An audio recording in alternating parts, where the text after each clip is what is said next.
So I'm doing the physics section now, and we're on this section over here, where basically I already did a lot of this stuff, and as you can see, we add calculus because I think with adding calculus, it makes things easier for you to understand.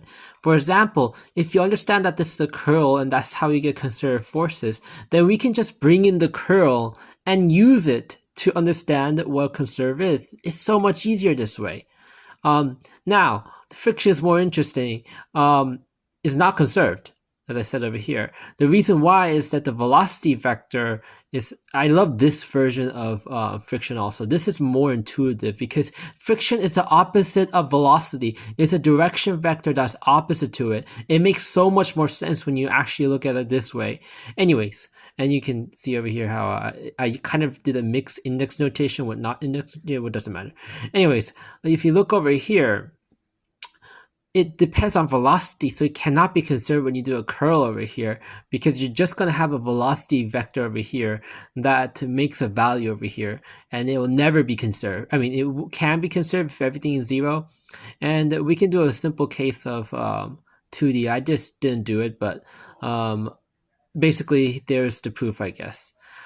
So yeah, we're going to use curls to prove everything here. So here I just decided to just solve the differential equation. It's just easier because I like this thing. We use this because we know that this can include sine, cosine, sine h, cosine h, and linear lines. That's why we always use a to the ERT.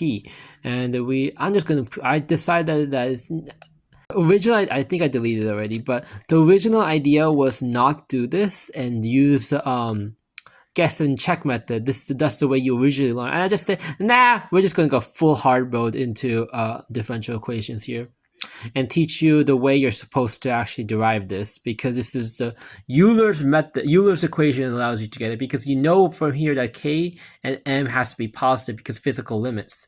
And after that, you see this is I over here because of -1.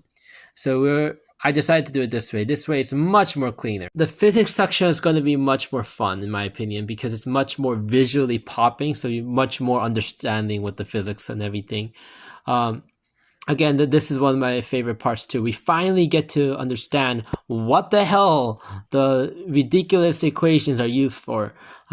Which you won't actually use the polar coordinate, you'll use once again numerical methods, but either way you finally learn that where this is came from, and so on and so on. And then and then here's one write-up that I cleaned up that is an example. But so far, yeah, the physics section is where the fun begins, and then we're going to go back to math because we need to do more differential and then PDEs, yay, and linear lines.